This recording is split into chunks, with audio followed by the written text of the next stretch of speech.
السلام علیکم دوستانو، شیردل تخنیکی معلوماتی چینل ته ښه راغلاست. الله تعالی دې وکړي د صحت او عافیت جامه. زموږ د نن ورځې ټاپک او موضوع ده د سولر پینلو د مختلفې تړنې د ډایګرام په رابطه باندې. کوم وخت تاسو کولی شئ مختلفه تړنه وکړئ د سولر پینلو. موږ په هغه صورت کې مختلفه تړنه کوو کله چې موږ های ولټیج او های امپیر ته ضرورت ولرو چې هغه د یو دوه سولر پینلو په واسطه یا د موازي یا د مسلسلې تړنې په واسطه باندې نه ترسره کیږي. نو په دې صورت کې موږ اړتیا لرو مسلسل یا مختلفې تړنې ته. نو د دې مختلفې تړنې طریقه دا ده، مثلا زموږ سره یو انویټر دی یا یو پی ایس دی یا انویټر دی. دغه انویټر ته موږ څنګه مختلفه تړنه د سولر پینلو کولی شو.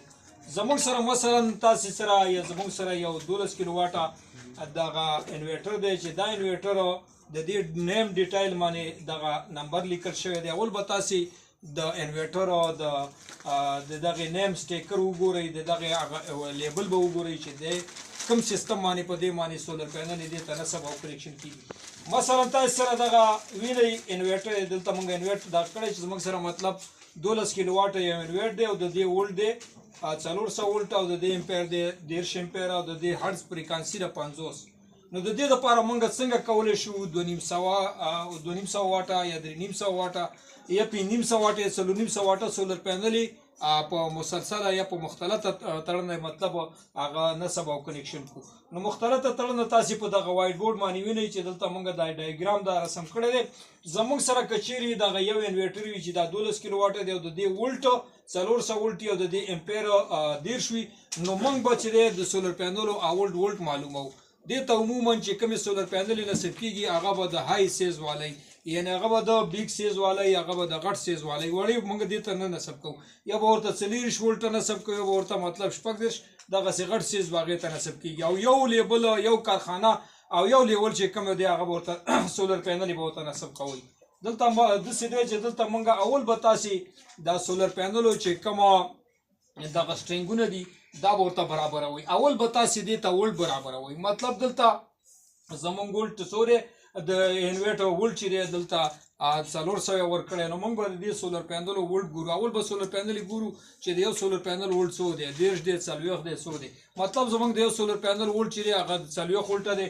نو موږ به 10 دانې سولر پینل په مسلسله توګه باندې هغه تلو په یو سټرینګ کې، یعنی په یو قطار کې هغه به سیریز کنیکشن کوو، یعنی مسلسل کنیکشن به کوو چې مثبت د منفي سره دا یو لیبل به برابرو. کله چې دا یو سټرینګ برابر کو دغه سی به موږ 3 سټرینګ برابرو. څو سټرینګ 3 قطار مطلب 3 لیول به برابرو.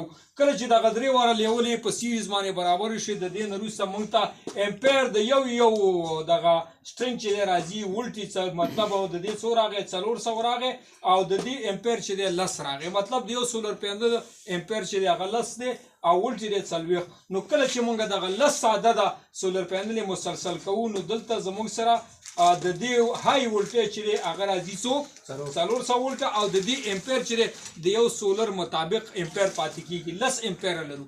نو دلته هم دلته موږ 400 ولټ برابر کړل، 10 سولر پینل سټرینګ هم برابر کو، دلته هم 400 ولټ برابر شو. دلته هر یو سټرینګ چې دی 10 امپیر لري. نو په دې صورت کې دلته زمونږ امپیر څو ته ضرورت دی 10 امپیر ده. نو 10 امپیر چې موږ کله برابرو نو دغه 3 واړه سټرینګونه به ته موږ موازي تړنه کوو. موازي تړنه تاسو وینئ دغه تاسو وینئ چې موږ نیو د دې چې کوم نیگیټیو تارونه دي د دې 3 واړه سټرینګونو دا به په خپل کې دلته موازي تړو. او دلته تاسو وینئ چې د دې کوم پازیټیو مثبت تارونه دي دلته به دا په مثبت توګه باندې تړو. کله چې موږ دغه عملیه اجرا کړه چې اوله کې سټرینګونه لس سولر پینل نصب او کنیکشن کې او د دې نه وروسته 3 واړه سټرینګونه په موازي توګه باندې وتړل. د دې نه وروسته موږ ته همدونه کوالټي انکوایر چې زموږ نه غوښتنه کړې ده د دې انویټر لپاره همدغه عمره په لاس راځي. دلته تاسو وینئ ټوټل ولټ زموږ څو راغی 400 ولټه. ګوره دلته 400 ولټه زموږ د سولر پینل ولټم 400 راغی.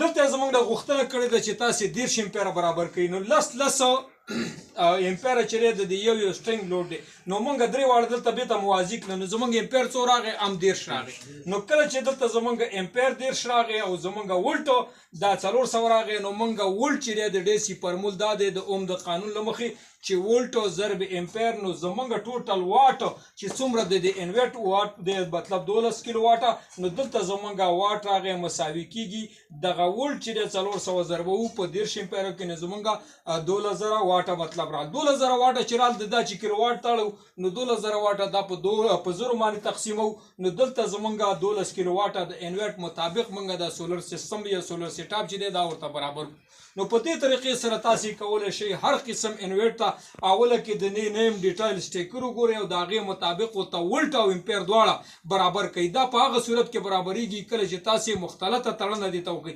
بغیر د مختلطې تړنه نه په موازي تړنه باندې دا برابریږي او نه په مسلسله تړنه الا چې تاسو مختلطه تړنه نه کړي نو په دغه طریقې سره تاسو کولای شئ هر قسم انورټ چې هر قسم ولټ ولري هر قسم امپیر ولري دغه سولر پینل او د سټینګونو په واسطه باندې برابرولای شئ نو دا وا زموږ د نن ورځې ټاپک او موضوع ستاسو د توجه لیدو څخه یو نړۍ مننه السلام علیکم